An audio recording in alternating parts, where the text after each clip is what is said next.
that marijuana is probably the most dangerous drug in the United States. E eu acho que as campanhas antidrogas são muito ineficientes. Regulação de um mercado que já existe. Regulação. Trata de ver se o caso da maconha pode ser regulada, em vez de ser simplesmente proibida. Herb is a plant. I mean, herbs are good for everything. Gilberto Gil declarou que, entre aspas, gostava da maconha. A Justiça Federal autorizou uma associação do estado de Sergipe a fornecer a flor da cannabis para o tratamento de pacientes. Olá, eu sou a Anitta Crepe, jornalista especializada em cannabis, e nessa primeira temporada do Cannabis Hoje Pode, eu converso com os profissionais mais destacados do ramo para tentar entender como o empreendedorismo em cannabis, esse mercado tão novo quanto promissor, vem se tornando uma realidade no Brasil. Fica aqui comigo que eu já volto.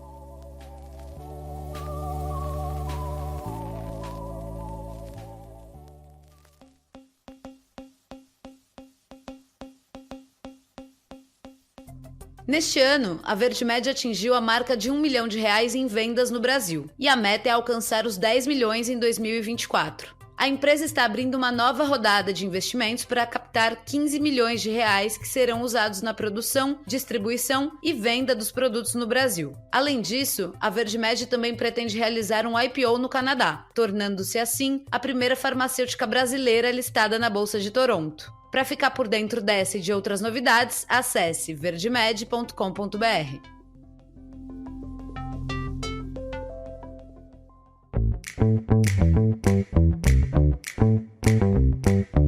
Salve simpatia! Antes de chamar o meu entrevistado de hoje, eu quero relembrar você que esses papos sobre empreendedorismo canábico são possíveis graças aos apoios que o Cannabis Hoje Pode recebe de empresas como a VerdeMed, a Biocase Brasil e a USA Hemp e, claro, ao seu apoio, que pode chegar com qualquer valor.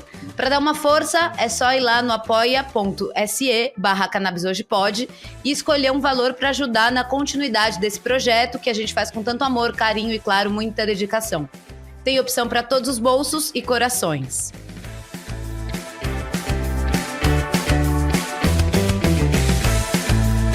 Será possível mudar radicalmente de opinião sobre a cannabis? Sobre o uso da cannabis em seu fazer profissional? O meu convidado de hoje é a prova viva de que sim. Conhecido pelo jeito bonachão, ele é pura simpatia. Basicamente uma unanimidade na indústria. Mas atenção, não se deixe levar só pelo seu sorriso largo. O cara é neurocirurgião e, se me permitem uma comparação, ele é uma espécie de Drauzio Varela da cannabis medicinal. Ou seja, sinônimo de referência, credibilidade, simpatia e, claro, empatia. E se não bastasse tudo isso, ele não se limita só à medicina, mas também está à frente do Sechá, que é uma referência entre os veículos de comunicação especializados em cannabis e também cofundador do Centro de Excelência Cannabinoide, o SEC. Dr. Pedro Pierro, seja bem-vindo. Muito obrigado, Anitta. Obrigado aí pela sua audiência. Acho que assim, nunca fui comparado com o Drauzio, mas fico muito feliz porque eu adoro ele. Acho realmente assim, ele é uma referência, né? Já tinha sido comparado com o Jô Soares, mas eu prefiro ser comparado com o Drauzio. É uma mistura dos dois, mas eu acho que tá mais pra Drauzio, viu? Tomara. O do Jô Soares, só pra quem tá nos ouvindo, é porque eu uso gravata borboleta no meu dia a dia, né? E sou gordinho e tenho um óculos transparente, por isso. Ah, mas ficou por aí as semelhanças, né? Tá mais com o Drauzio Varela, com toda a amorosidade e a didática. Eu também acho que tem muito, muito a ver. Pedro, antes de engatarmos na nossa conversa, eu queria que você se apresentasse e falasse algo que eu deixei escapar aqui nessa introdução. Deixou escapar nada, mas meu nome é Pedro Pierro, sou médico, sou neurocirurgião. Trabalho ainda com neurocirurgia e a cannabis, ela entrou na minha vida, o uso medicinal da cannabis, por volta de 2012, 2013. A gente vai falar disso então no tá meio bom. das perguntas. Então tá ótimo. Então só isso. Então o que você falou tá ótimo. Então vamos lá, porque assim, eu queria começar perguntando sobre a Medical Cannabis Fair, que inclusive eu tenho uma dúvida sobre se a gente deve se referir ao Medical Cannabis Fair ou ao Congresso Brasileiro da Cannabis. Como é que é o nome certo? São 2 eventos, né? A gente tem o Congresso Brasileiro da Cannabis Medicinal, que é um congresso que acontece dentro da Medical Fair. A Medical Fair é uma feira onde a gente traz pessoas do mundo inteiro para expor produtos, máquinas. Esse ano a gente teve um pessoal que trouxe roupas feitas com cânhamo. Então a Medical Cannabis Fair é um evento aberto, gratuito, para que as pessoas possam conhecer um pouco desse ecossistema da cannabis medicinal, o quanto que o setor é organizado, o quanto que as pessoas são sérias, que muitas vezes pensam que é oba-oba. Exatamente, né? Que é coisa de maconheiro, e não é. Né? Eu não gosto nem de usar a palavra maconheiro, prefiro usar a palavra erva afetivo. Né?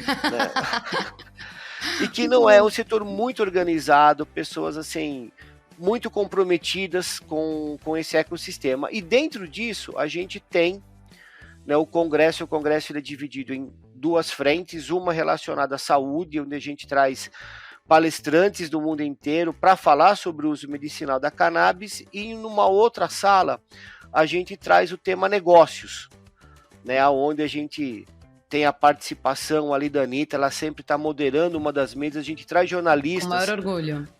Mas o orgulho é nosso, viu? Trazemos jornalistas, entendeu, que são referências e que entendem muito do assunto para incentivar o debate, o diálogo, né? E aí trazemos políticos para falar sobre regulatório, né? Trouxemos a Anvisa, trouxemos outros órgãos regulatórios do governo para estar conversando com a gente, representantes de sociedades médicas. É muito bacana. Uhum. Eu queria que você comentasse com a gente um pouco sobre as complexidades, né, de montar um evento desse porte no Brasil, de apostar do zero em um evento que a princípio é impossível saber se vai decolar ou não, se vai ser um sucesso ou um fracasso. Isso sem falar da questão legal da coisa. Enfim, conte-nos tudo. Não é fácil montar um evento desse, né? Primeiro até para os próprios, para as próprias empresas que vão expor, né, comprar seus estandes e acreditarem, né, que a gente vai entregar realmente um retorno para o investimento. Então, esse ano foi a 2ª edição, foi muito mais difícil do que a primeira. A primeira, o ano passado, estávamos saindo de uma pandemia, as pessoas estavam com vontade de se encontrar, né? Então tivemos um evento que foi explosivo, muito além das nossas expectativas de público. Esse ano o evento cresceu, a gente praticamente dobrou de tamanho. Isso nos trouxe um certo receio se conseguiríamos entregar realmente aquilo que estava proposto, né? E o ano que vem a gente vai ter que aumentar um pouco mais, Anitta. Esse ano já ficou apertado de novo. Então, me conta um pouco desses planos, né? Porque, assim, essa edição do evento foi um tremendo sucesso, assim. Eu lembro de que todo mundo só falava disso, tava todo mundo ali, foi um ponto de encontro, as pessoas, enfim, viajaram do Brasil inteiro. Foi realmente, ou seja, o Cannabis, o Medical Cannabis Fair e o Congresso se tornaram, sem sombra de dúvidas, o evento mais importante, pelo menos B2B, da cannabis no Brasil. Então, como é que vocês estão pensando esse futuro? No ano que vem vai aumentar de lugar físico ou de número de dias? Vocês pensam em, de repente,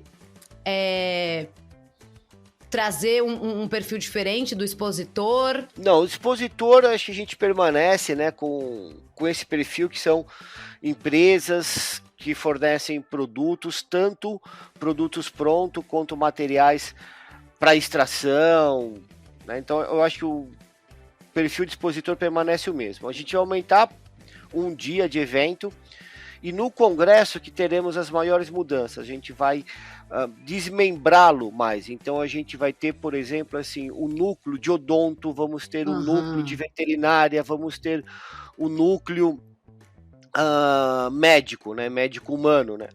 Então a gente terão esses núcleos divididos, porque a gente percebe que existe muito profissionais, não somente médicos, mas odontólogos e veterinários, que precisam de um espaço maior. Quanto à questão de negócios, a gente vai diminuir o número de palestrantes para que a gente possa conseguir ter mais debate. A gente está tendo muita resposta e estamos tendo pouco debate. Então a ideia é a gente estar ampliando o número de dias para poder diminuir um pouco o número de palestrantes dentro das mesas e estimular mais o debate. Aumentar também o tamanho de cada palestra? Sim, o tamanho físico das salas, né? Acreditamos que a gente diminuir o número de palestrantes na mesa, hoje a gente roda com 5 palestrantes e nós queremos baixar para 3. Uau! Né? Sendo que a maioria deles, né, o moderador vai ter que coordenar um pinga-fogo. Nós vamos tentar colocar dentro de uma mesma mesa um a favor, um contra, e vamos colocar aí um meio termo no meio que vai ser o moderador. Interessante isso, já vou me preparando aqui. Por favor. Isso com certeza vai trazer insights mais interessantes, né? Porque é desse tipo de embate, entre aspas, que nascem as eurecas, as coisas criativas, né? Nós não temos compromisso com o erro. Uhum. Por isso que a gente quer colocar em discussão aquilo que nós acreditamos ser o correto para, se não for, temos a chance de estar mudando.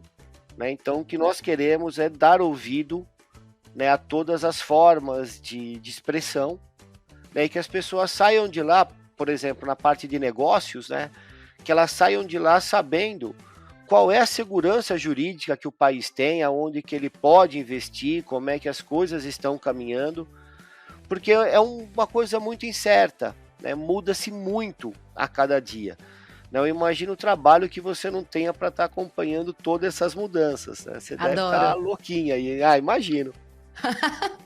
Gosto mesmo. E quando eu perguntei da mudança do futuro, do estilo do expositor, né, do perfil, é porque é justamente isso, né? Eu vi que chegaram marcas de cânhamo, eu vi também que teve uma participação importante das associações, que foi uma coisa que o próprio Seixá quis levar. Então, é nesse sentido, assim, se vocês estão pensando em agregar outras vertentes e ampliar para além das empresas que só trabalham ali especificamente laboratórios ou importadoras. Sim, a presença das associações é muito importante porque esse ecossistema precisa se conversar. As associações não vão acabar, as indústrias não vão acabar, as farmacêuticas têm espaço para todo mundo e a gente precisa ter um espaço que a gente possa conversar com todos, e é isso uma parte que o Seixá se importa muito com isso. Então as associações estarão cada vez mais presentes. E existem agora empresas que elas trabalham não diretamente com produtos, mas com serviços. Então a parte educacional, de curso, por exemplo, a gente quer ampliar a participação desse segmento. Hoje, a questões de testes, a gente tem uma deficiência de laboratórios que façam testes de óleos, de extratos, de planta. Então queremos trazer essa parte também, questões de logística, tudo que envolve, né, a área, não especificamente somente o produto, será contemplado assim de uma forma mais intensa na próxima edição. Então, assim, valeu super a pena sair na frente e apostar num evento, né? Imagino que você não tá com nenhuma dúvida a respeito disso, ou o pessoal da organização. Nenhuma. Amo. Agora sim, voltando lá para o seu começo com a cannabis, né? Tem um relato seu interessantíssimo, onde você disse que tinha uma verdadeira ojeriza cannabis, né? Que até encontrar uma paciente, uma criança que você atendeu em 2014 e te fez mudar essa visão. Conta pra gente como é que foi essa história e se esse foi o seu start no mundo da cannabis medicinal. Foi, né? 2014 foi o desfecho disso tudo, né? Então, sou neurocirurgião, faço cirurgia para epilepsia. Então, tinha os pacientes lá, as crianças, que a gente estava, né, no pré-operatório, vamos chamar assim, fazendo exames, conversando, estipulando estratégia cirúrgica. E aí algumas crianças começaram a melhorar do nada. Mas do nada mesmo. Assim, que 30 convulsões num dia, pedia lá o pré-operatório, voltava tendo 2 convulsões por mês. Não tem mais indicação cirúrgica, né? Devolvia para o neurologista, mandava uma cartinha. E uma dessas crianças que teve uma melhora assim absurda, o pai me procurou, né, 2013, né, a criança já estava de alta da minha parte, falando que a criança estava internada no hospital aqui de São Paulo, com pneumonia, e que na UTI tinham deixado de dar o remédio fitoterápico que estava controlando as convulsões. Na época eu não tinha nem prontuário digital ainda, né? Peguei lá o prontuário físico mesmo. Fui olhar e não tinha nada de medicação fitoterápica. Absolutamente nada. Falei, olha, não tem nada aqui. Aí o pai me contou, não, tô dando um olhinho. Eu falei, olhinho? Que óleo que você tá dando? Ah, um óleo feito de cannabis. Falei, de maconha? Falou, um óleo de maconha. Falei, você tá maluco? Entendeu? Se o conselho tutelar ficar sabendo disso, entendeu? Vão te tomar criança, teus vizinhos já chamaram o conselho tutelar, porque as crianças autistas, epilética, gritava muito, então é comum às vezes os vizinhos não entenderem isso. Eles já tinham me trazido essa demanda no consultório, né? E aí eu conversei com eles, tudo, mas ele foi muito incisivo. Ela melhorou com esse óleo. Ele já tinha levado, ela estava internada no hospital que eu faço cirurgias infantis. Ele já levou para esse hospital, já com essa intenção que se precisasse de alguma coisa, era um hospital que eu frequento semanalmente. E aí passei na UTI, eu tinha um outro caso para operar lá, passei na UTI, conversei com o colega intensivista. E ele falou, olha, Pedro, já veio família, já conversaram com o diretor clínico, não tem jeito, é um óleo importado que não tem registro no país, não tem como a gente dar, não tem como. Falei, olha, aí eu que inverti a história, aí eu que falei para ele, falei, olha, mas a criança melhorou com esse óleo, hein? Porque o pai me falou isso. Quando eu falei do conselho tutelar, o pai falou, doutor, mas ela melhorou, hein? O senhor viu. Bem, consegui tirar a criança da UTI, ela foi pro quarto, porque a vigilância no quarto é menor. Então assim, olha, deixar a gente não deixa, mas se alguém der lá no quarto, ela tá bem da pneumonia, mas se continuar convulsionando, ela volta para cá. Anitta, parou de novo. Aí eu falei, esse negócio aí deve ser, tem coisa aí. Aí eu fui estudar. Quando eu fui estudar, encontrei um trabalho da década de 80 feito no país, que envolviam 3 pesquisadores e 3 universidades. Tinha um tal de Elisardo Carlini, que até então nunca tinha ouvido falar. Uhum. Depois... E que é o nosso maior, sim, maior é o nosso referência Pelé. no Brasil. É a melhor referência. Né? Viu o segundo nome, né? Um tal de Rafael Mechulan. Também Opa. nunca tinha ouvido falar. Mas um terceiro nome me chamou a atenção. São Vito, da Santa Casa de São Paulo. E foi um neurologista, eu estudei no livro dele, de propedêutica neurológica, de exame físico, clínico neurológico. E eu sabia que o São Vito era sério. Aí que eu fui pesquisar os outros 2, entendeu? E aí começou, né? Aí fui para Israel, aí acabamos aqui. Uau, incrível. E aí, justamente, né? Você começou a trabalhar com cannabis já há mais de 10 anos, ou quase, melhor dizendo. Quando não havia quase nada de informação, nem de formação, né? Pensando, então, nos dias de hoje, qual que é o caminho, dentre tantas possibilidades, que você recomendaria para um médico que está descobrindo a cannabis e deseja se aprofundar nesse meio? Certamente esse cara não precisa mais ir até Israel, como você fez, para buscar esse conhecimento, né? Qual que é o caminho das pedras hoje? Bem, pensando assim como pensamento cartesiano, meio quadrado de um médico, a primeira coisa eu acho que você tem que procurar os livros mais novos de farmacologia médica, tipo Gildman, né, que já tem um capítulo que fala só sobre endocannabinoide, sobre o sistema endocannabinoide. Então, nos livros reconhecidos pelas universidades médicas do mundo, mesmo sendo uma matéria que ainda não é dada com certa regularidade na graduação, nós já temos os livros que constam um capítulo sobre o sistema endocannabinoide. Eu começaria por aí. Temos bons cursos hoje no Brasil, né, que ensinam muito sobre isso, mas é importante chegar nesses cursos já com alguma base, já com alguma ideia. Não é uma coisa difícil, de 7 cabeças, mas é uma coisa extensa. Né, mas a gente já tem literatura, todo ano sai muita coisa nova, né, de literatura, de artigos científicos sérios. O Brasil é um dos pioneiros em produção científica com canabidiol através da USP de Ribeirão Preto. É uma fonte importante ali de conhecimento. Então eu iria por esse lado, Anitta, hoje. Maravilhoso. Hoje a gente tem pouco mais de 15 mil médicos prescritores de cannabis no Brasil. Me corrija se eu estiver errada. Então eu quero saber qual é a real demanda do médico prescritor de cannabis hoje.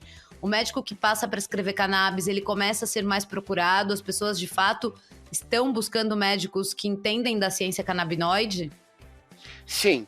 Né, e isso muitas vezes acaba sendo um certo risco. Por quê? Porque as pessoas estão procurando essa ferramenta terapêutica e muitas vezes elas têm uma impressão errada. Acham que é uma bala de prata que vai resolver todos os problemas da saúde. E não é. Ela pode ser que ela resolva boa parte deles com baixo efeito colateral. Mas ela não vai servir para tudo.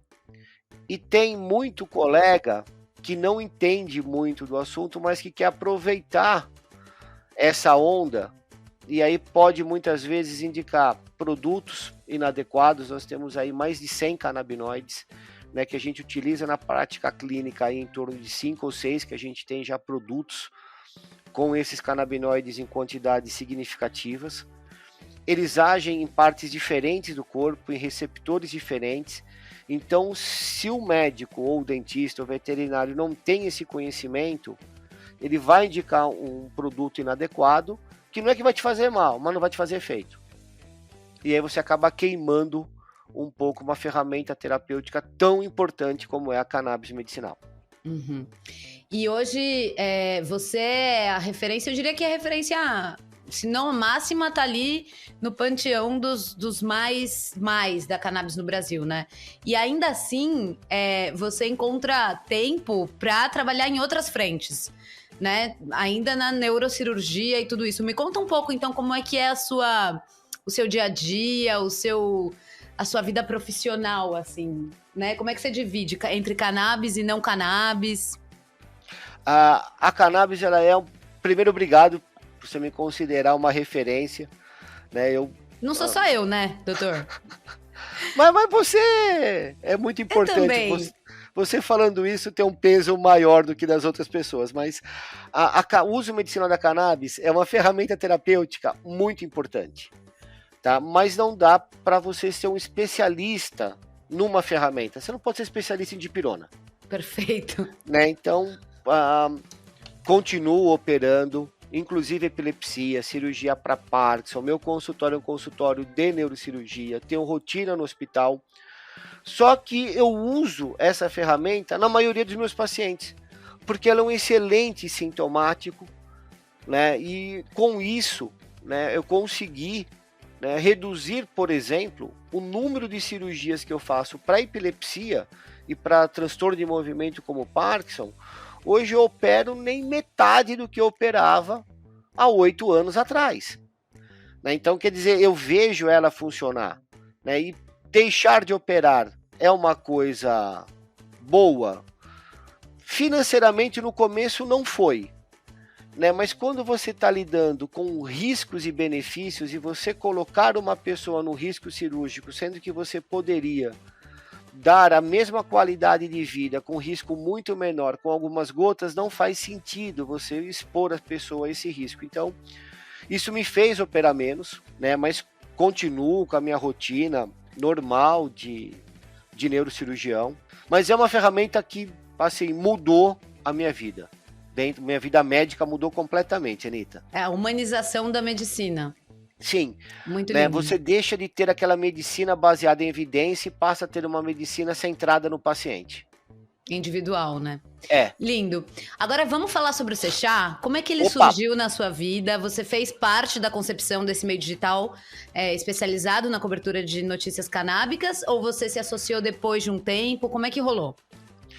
Bem, nessa busca por conhecimento lá atrás, acho que 2000, agora não lembro, foi 16, 17, eu fui para Israel num congresso chamado Canatech. Né? Nesse congresso eu consegui até uma audiência com o Mechula. E a gente fui para lá, né? E lá eu conheci outros médicos brasileiros que estavam lá com a primeira vez, todos eles em Israel. Então, tinha o Wilson Lessa, que é um psiquiatra, na época estava na Universidade Federal de Roraima. Tava o Eduardo Faverê, do Rio de Janeiro, neurologista. Maria Tereza, do Servidor Público Estadual, também neurologista. E a gente acabou Só ali, craque. né? Só que se encontrando, né? Todo mundo meio que perdido ali. E dentro disso encontramos a Keila, de uma empresa da Revive, que falou assim, olha, tem uns outros 2 brasileiros aqui também, que não são médicos, mas que estão aqui estudando um pouco sobre a cannabis, vou chamar eles. Ah, pode chamar. Aí chegou, né, o Fernando e o Daniel, né, que estavam pensando em investir em cannabis, mas não sabiam muito bem qual seria a melhor parte de investimento, foram para Israel também, para conhecer um pouco mais. Conheci o Daniel e o Fernando, fizemos lá o congresso, tudo. Quando voltamos para o Brasil, Anitta, a gente tinha marcado de sentar para conversar. E a impressão dos 3 foi a mesma coisa, entendeu? Israel mudou a nossa visão. A cannabis em Israel é a nossa cana de açúcar. Os caras faziam tudo lá com cannabis. Ração para animal, polímero, concreto. Meu, faziam assim... coisas que a gente nem imaginava que existiam. E ele falou, não, a gente precisa trazer essa informação para o Brasil, precisamos contar para as pessoas que a cannabis é muito mais do que um cigarrinho ou do que um olhinho para crise convulsiva. Como que nós vamos fazer isso? Aí nasceu o Sechá. Né, a gente pensou em bolar um veículo que pudesse contar isso para as pessoas. E na hora de escolher o nome, né, eu sugeri, falei, olha, tem uma deusa egípcia, que ela é considerada como a deusa da sabedoria, né? Ela é a padroeira das bibliotecas, que é a Sechá. Só que a Sechá, ela é S-E-S-H-T. E aí a gente mudou, né, o S por um C para ficar de chat, de conversa, e ficou o Sechá. Olha só, não sabia dessa parte. Eu achei que colocou o C pra ficar mais intuitivo pro brasileiro, né? Sei lá, Não, era de chat mesmo. Menino, adorei. Entendeu? Aí daí nasce o Sechá. E aí tivemos uma sorte muito grande, quer dizer, sorte, né? Sorte, vou dar uma de plagiar Einstein agora, tem uma frase dele que eu acho fantástica, que ele fala que sorte ou coincidência foi uma palavra que Deus inventou para se manter no anonimato. Ah, bueníssimo. Achei Cara, que você ia falar, nunca foi sorte, foi sempre trabalho. Não, mas aqui foi um negócio assim, divino mesmo, porque numa das nossas primeiras matérias, né, a gente conversou com o Renato Porto da Anvisa e ele me solta que a Anvisa estava fazendo a primeira regulamentação. Ah, vocês surgiram antes mesmo. Foi antes. A gente que deu a primeira notícia da primeira regulamentação. Animal. Entendeu? Que eles estavam colocando para abrir a audiência pública, que estavam pensando em liberar para farmácia.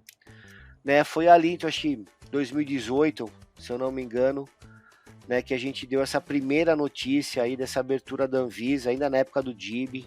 Foi, super bacana. E hoje vocês continuam super relevantes e pautando, inclusive, a grande mídia. Tem um time super massa de autores também, né? De articulistas. E a gente não que a gente tenha alguma coisa contra isso, pelo amor de Deus. Mas a gente não tem vínculo com nenhuma marca. Não tem uma marca de produto que patrocine o Sechá. Nós conversamos com todo mundo e mantemos essa independência. Importante. Para fechar, queria que você falasse um pouco sobre a importância de empreender em um meio de comunicação em cannabis, né? Como é o caso do Sechá. Qual a importância, mais do que isso? A necessidade de fomentar essa comunicação que, de alguma maneira, também preenche a lacuna da educação sobre a cannabis no nosso país, né? O Brasil foi pioneiro em estudos de CBD, né? Década de 80. 1980 fizemos o primeiro trabalho duplo cego para epilepsia. Eu fiquei sabendo desse trabalho quase 40 anos depois. Né? Então não adianta você fazer ciência se você não tem um veículo para você dividir esse conhecimento. E o papel não só do Sechá, mas de toda a imprensa voltada, o trabalho que você faz, Anitta, é maravilhoso, é a gente conseguir levar para as pessoas conhecimento para que elas possam adentrar um pouco mais e trazer suas dúvidas, iniciar o debate, porque só com ciência e conhecimento a gente consegue vencer o obscurantismo do preconceito. De décadas e décadas, né? De décadas e décadas. Então, assim, se a gente não expor a cara, se a gente não comentar, se a gente não lapidar, peneirar, né? Porque tem muita notícia ruim também aí, que a gente tem muita coisa deturpada, né? Então, esse daí eu acho que é a nossa missão, Anitta, trazer, né? Quando eu digo nossa missão, é nossa de todos nós, né? Dividir esse conhecimento. Maravilhoso, estamos muito junto nessa. Bom, bora para os quadros? Bora!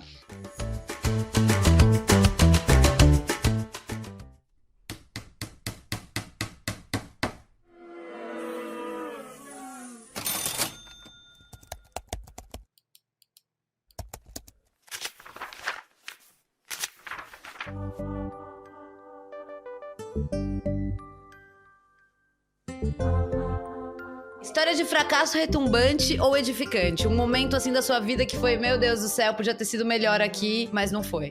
Bem, aqui a palavra fracasso, assim, ela tem várias interpretações, mas eu vou te contar, assim, duas coisas diferentes. A primeira, né, eu estava na residência de neurocirurgia, a gente ganhou uma bolsa medíocre, né, e você tem que se virar para... Já era casado, né? Meu primeiro filho nasceu no R3 em neurocirurgia no 3º ano. Meu segundo filho nasceu no R5. E eu trabalhava... Que momento? Que momento. Eu trabalhava na estrada, em resgate rodoviário. Que é um negócio assim, meio punk, né? E quando você tem atendimento com múltiplas vítimas, né? Você chega, você tem um carro lá, tem 5 pessoas acidentadas. Cheguei a pegar acidente uma vez, um treminhão passou em cima quase de uma Kombi de boia fria. Eram 16 vítimas. E nesse momento você tem que escolher. Você não pode parar no primeiro, a gente chama de start, você classifica rapidamente algumas pessoas, né? Então verde tá bom, o amarelo você não precisa olhar agora. Mas entre o vermelho e o lilás tem uma linha muito tênue, porque o vermelho é aquele que você precisa de intervenções imediatas, e o lilás, ele é, nem sei se são ainda essas cores, e o lilás, ele é lesões incompatíveis com a vida. A pessoa está viva, mas talvez você dispor todo o seu tempo ali, você deixou de salvar 3 ou 4. E o branco é aquele que já teve o desenlace, que já não está mais ali. Então, você classificar o vermelho e o roxo é muito difícil, porque você pode estar condenando uma ou mais pessoas. Então, muitas vezes eu me peguei sobre isso. Será que eu escolhi certo? Né? Então, assim, eu não sei se eu consideraria um fracasso, mas será que se eu escolhesse diferente, a história não teria sido outra? Então, nisso daí do ponto de vista mais médico, e quando eu penso no ponto de vista da cannabis, eu não diria um fracasso, mas eu acho uma coisa um aprendizado muito grande. Eu aprendi a ouvir mais as mães. Entendeu? Antes eu acho que eu não ouvia tanto, eu acho que o meu conhecimento médico, ele era mais importante do que uma intuição materna. Isso acontece muito, né? Mas a cannabis me mudou isso. Por que a cannabis mudou? Porque ninguém conhece uma criança melhor do que a mãe. E eu vi várias vezes que tudo estava dando certo e a mãe falava, doutor, tem alguma coisa que não tá legal. Meu filho não é assim. Esse não é o jeito dele. Eu falava, mas isso é um sentimento, não é uma coisa objetiva. Entendeu? Eu não consigo tratar aquilo que você sente de uma outra pessoa. Hoje eu consigo. Hoje eu paro, então me fala seu sentimento. O que você está sentindo? O que você está achando? E tento pegar isso e encaixar no meu conhecimento médico e não o contrário. Então, não sei se é um fracasso, mas assim, é um aperfeiçoamento. Né? Então, lá atrás, eu talvez tenho esse fracasso e não ter sido tão empático em ter entendido melhor essas mães, né? Mas não temos compromissos com o erro, o que importa é que a gente cada vez melhore. Então, meu maior fracasso eu considero esse, Anitta. Hermoso. Ter sido menos empático, não sei, com essas mães. Não, mas aí eu vejo justamente essa experiência, né? Esse caminhar e esse aprendizado e essa disponibilidade para aprender e é isso que se sente E reconhecer, de você realmente. E reconhecer, né, isso daí, passar para os colegas, entendeu? Para que não cometam, não tenham esse mesmo fracasso de empatia como eu tive. O nosso conhecimento médico, ele é importante, ele salva vidas, mas uma intuição materna é algo divino. Ai, dá um abraço, outro. Doutor Pedro, se você hoje fosse um médico que tá ouvindo a gente e tá muito afim de entrar no setor da cannabis, então esse seu colega tem uma grana guardada, ele tem uns 100 mil reais disponíveis para investir ou empreender. No que você colocaria esse dinheiro hoje na cannabis? Sendo médico e pensando assim no meio médico, eu investiria em testes, né? Cada vez mais a gente tem pessoas que estão produzindo o seu próprio óleo, fazendo o seu próprio remédio. Só que você não sabe direito o que tem ali dentro. Você precisa testar esse extrato, porque cada extração você pode mudar um pouco os componentes. E hoje a gente carece desses laboratórios que possam fazer esses testes, não para empresa, né? Mas assim, para pessoas, pequenas associações. Eu acho que investiria nisso porque eu sofro, tenho uma carência, uma dor que eu tenho em conseguir esses resultados. Mas isso é, assim, em termos de legalidade e de conseguir colocar isso na rua, de fato. Qual que é o caminho, assim, rapidamente, né? Precisa ter uma autorização de alguém? A Anvisa entra nesse jogo? Não. Né? Hoje você tem, né? Tô pensando ali mais ou menos em 100 mil reais. Você tem equipamentos hoje que você compra que fazem essa testagem, você coloca lá um pouquinho, não do óleo, mas do extrato, e ele vai te falar o quanto que tem de CBD, o quanto tem de THC, o quanto tem de CBG, né? E são pessoas que normalmente elas já têm autorização, né, o HC preventivo para estar produzindo o seu óleo. Então, né, você não está produzindo o óleo, você não está plantando, então do ponto de vista legal, você não está fazendo absolutamente nada de errado. Você está certificando se aquele produto tem impurezas ou o que tem dentro dele. Tá. Hoje a gente tem, por exemplo, na minha base São Paulo, tá? Hoje eu conheço só 2 empresas que fazem isso. Vamos fazer propaganda delas? Uma é a Reaja? Então, tem a Reaja, mas o que me dá o extratozinho mesmo, tá? Tem a Cuide. A Cuide, ela é do Murilo. E a Cannabitec do Manuel. São as 2 principais, tirando o Reaja que você faz o teste mais caseiro, essas 2 me dão um laudo do exame, né? A Cuide me dá lá se tem metais pesados, o solo, como é que tá, né? Não são testes caros, é um teste que você consegue, uma pessoa que está produzindo, pagar porque é segurança do tratamento. Então, ela vai fazer esse teste muitas vezes, 1 ou 2 vezes por ano, né? E conforme vem um teste, eu faço as correções na dosagem de acordo com aquilo que mudou entre uma extração e outra. Isso traz uma segurança para o médico e traz uma segurança para o paciente também, para aquela questão de tentativa e erro, de ficar dando cabeçada em dose. E aí, esse tipo de serviço pode ser tanto oferecido para as centenas, não diria, mas dezenas de associações de pacientes, como também para os próprios pacientes que têm hoje um HC de cultivo. Sim, exatamente. Daí, seguindo aqui nos quadros, a gente chegou então no Cannabis Indica, que é onde a gente conta com sugestões para começar sobre uma pessoa para seguir no LinkedIn, que pode ser sobre cannabis ou psicodélicos, mas alguém assim, imperdível. Tá, Amanda, e o sobrenome dela eu vou soletrar. F de faca, E de escola, I de igreja, L de Leda, D de dado, I de igreja, N de navio, G de gato. Ela é dos psicodélicos, não é? Ela é presidente da Fundação Bakeley. BECLEY, né, que é uma fundação que estuda psicodélicos, né? Eu cheguei nessa fundação e nessa pessoa porque ela patrocina alguns estudos aqui no Brasil que são coordenados pelo Siddhartha Ribeiro ou pelo Stevens Helfings. Né? Então, vendo o Stevens, assim, acompanhando a produção científica dele, cheguei na Amanda. Entendeu? Por que ela é imperdível de seguir? Porque todo evento de psicodélico que tá rolando no mundo, ela tá postando, ela tá dentro, de alguma forma ela tá participando. E aí, em cima disso, eu entro no evento para saber as pessoas, e aí você tem todos os desdobramentos. Então, eu acho que ela é imperdível, não só por ela, mas por tudo aquilo que ela participa e que me ajuda a encontrar aí o conhecimento, o conteúdo que eu preciso. Ela é super conectada, acho que tem uns textos também aí que saem em algumas publicações específicas. Alguém já tinha indicado ela ou não? Não. Não? Yes! Não. Agora, pedindo então... Um Cannabis Indica de conteúdos. Pode ser filme, série, podcast, livro. Se quiser um de cada, eu te falo um de cada. Nossa senhora, quantos você quiser. Livro Portas da Percepção, né?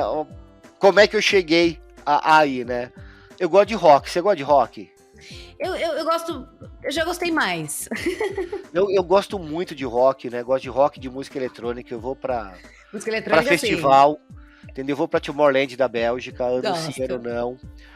Né? E no rock, né, eu gosto muito de The Doors.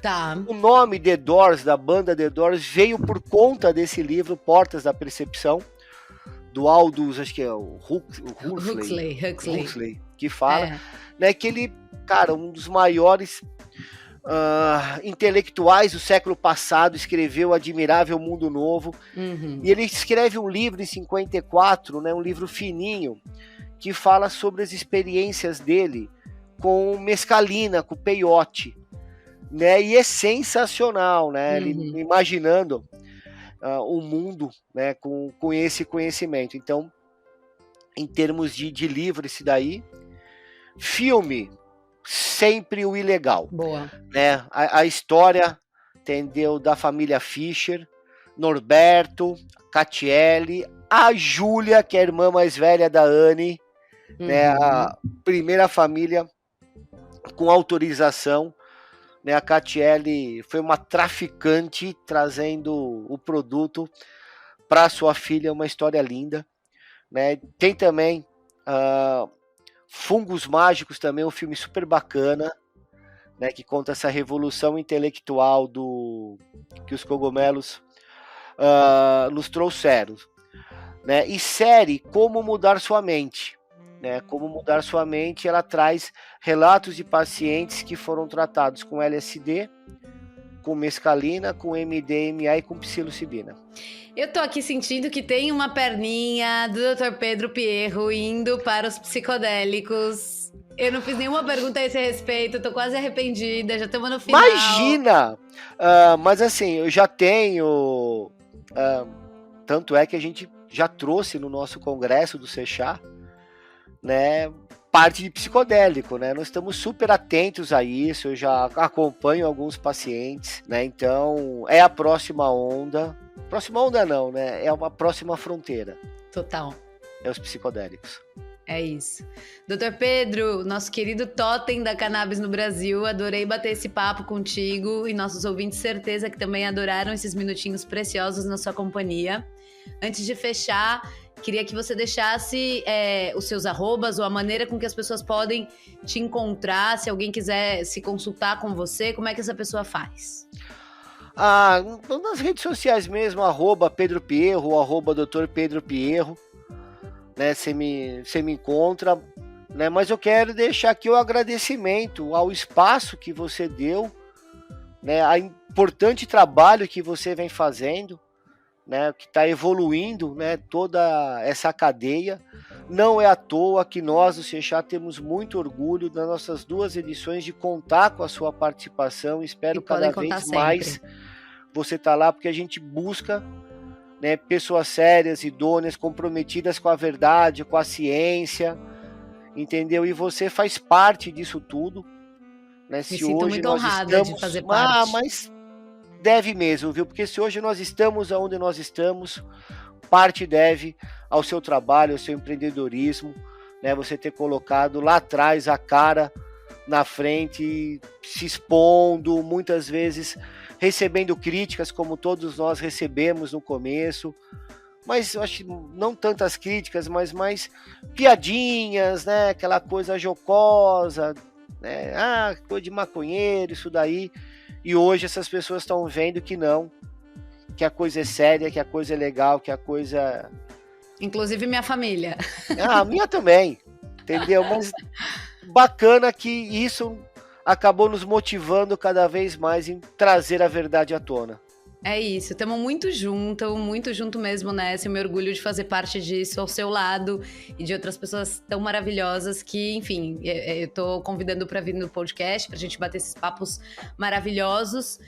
Mas realmente hoje foi muito especial. O Cannabis Hoje pode estar em festa com a sua presença. Muito obrigada, doutor. E eu que agradeço, Anitta. Beijão demais. Né, e estou à disposição se precisar de alguém para ficar falando aqui, você viu que eu gosto de falar, você pode me chamar. Eu amo que esse médico, ele gosta de falar, ele tá em todas, ele é tipo onipresente.